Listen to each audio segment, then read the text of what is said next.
You are listening to How to Get Over Your Ex, episode number 350, How to Stop Feeling Like a Failure After Your Breakup.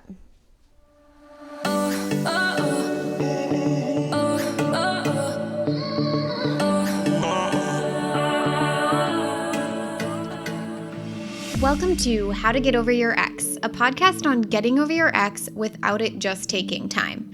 I'm your host, Breakup Coach Dorothy. Let's turn your pain into power and your heartbreak into happy.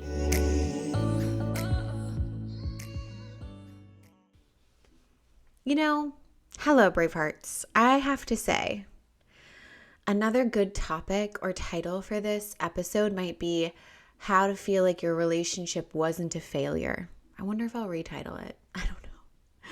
I'm always torn between what would be the best title. I really appreciate when a title matches the content of the episode. Do you know what I mean?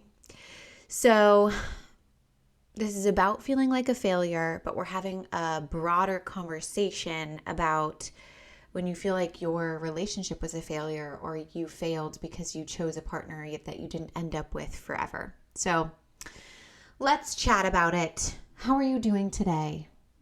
We need to have this conversation. I'm excited to have this conversation.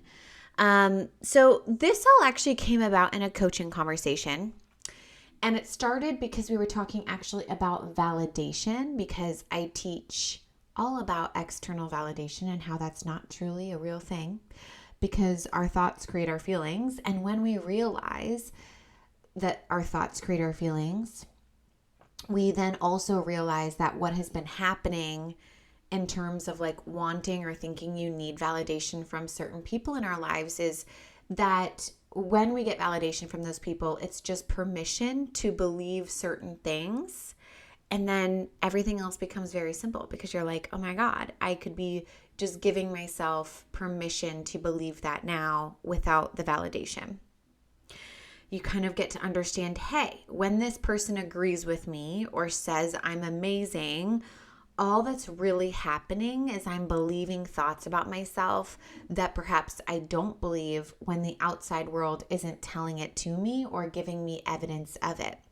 And we really need to work on believing those things, even if we aren't getting it from people in that moment or from around us. It reminds me of Breakup Coach Dorothy when I very first started my career.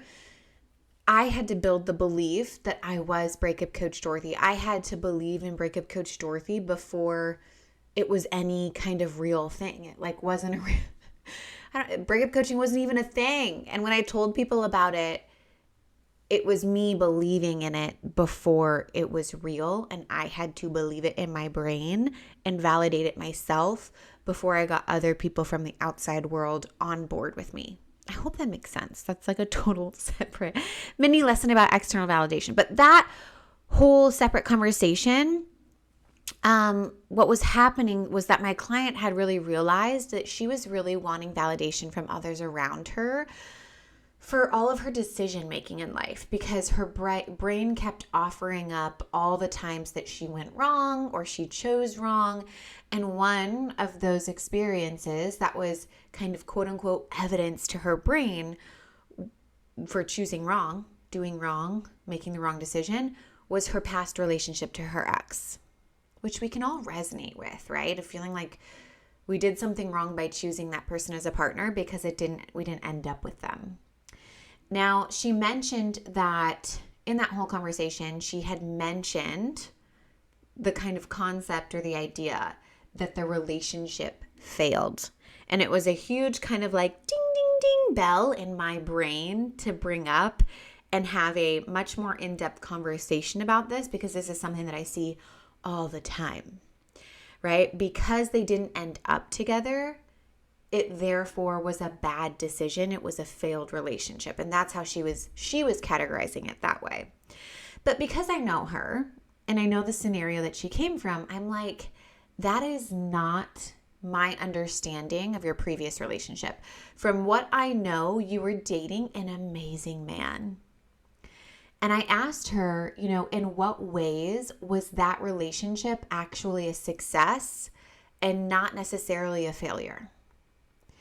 And she mentioned to me, that he was the right person at the right time. He was even better than the last partner than she had had before that. She had been in a long-term partnership before him, and this partner was even better than the before partner. And she had dated very intentionally. He had checked off a lot of boxes that she had known about at the time of dating and vetting. And she had actually done a really good job of choosing him. There was so much success in that experience. The part that turned, right, the only thing that happened was that as they continued their partnership, she really began to start gathering more and new information. She realized, oh my God, there is actually something else that I need to add to my list, and this man doesn't have it, but I didn't even know I needed it until I was with someone who didn't have it. Such a big realization, right? For her, this specifically was like a man who could have and handle her emotions. Someone where she could say, hey, I'm feeling X, Y, and Z, and he could hold space for that, and they could work together rather than getting defensive and weird, right?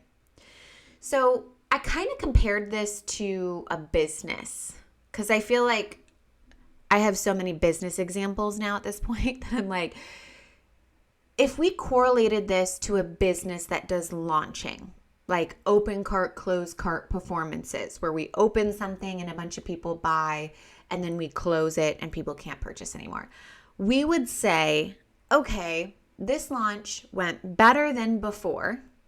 We actually signed up more people than last time. We even got more aligned people in the door. And we learned that there is a certain demographic we are missing and we want more of.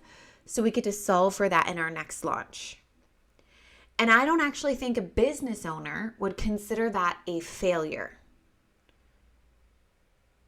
Isn't that interesting? Yet just because the relationship, when we think about this in a relationship context, just because the relationship didn't last until she died, she was considering it a failure. And I know so many of you listening are doing that. And it's just so subjective, my friends, right? So subjective. At what point can we even consider something a success? Think about this specifically for a relationship. At what point can we consider the relationship a success? Is it at engagement? Is it at marriage? Well, guess what? Things go wrong after those 2 points. So at what point is it a success? And then it's so interesting to me because even we could go 50 years into the marriage and we could be considering that a success until it isn't. When in reality, to be honest, I think some situations where people are staying in partnerships and are just locked in, but they're not actually healthy for them, would we consider that a success? Just because the relationship is intact, just because the relationship status is together. But if it's unhealthy for them, if there's emotional or physical abuse happening, are we like, yes, that is a success because they have remained together? No. So I really think we need to get off the paradigm of relationships being a failure or a success at all. They are ever growing, ever learning, ever morphing, always changing, always getting better. And sometimes the best, most successful thing that could happen is a relationship ending or what I like to call completing itself. And listen, I'm not pro leave. I'm not like rah, dump him. It's just in the scenarios where our partner has chosen to leave, I'm kind of like, just because they chose to leave doesn't mean we are a failure. Doesn't mean that we have failed in some way. It doesn't even mean that the relationship was a failure.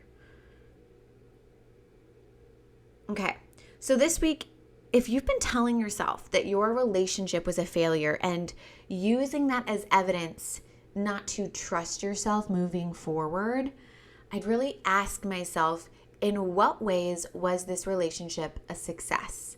How was that the right decision at the time? And how is not being together right now the right thing for me? Okay, my beautiful brave hearts, I hope you have an amazing day. I love you, and I will talk to you next time. If you have a question about anything I've talked about on today's episode or anything in your life, I want to personally invite you to sign up for a free consultation call where we take everything you've learned here on the podcast and apply it to your life. Remember, getting over your ex doesn't have to just take time. This is the work that will change everything. Sign up at www.lifecoachdorothy.com.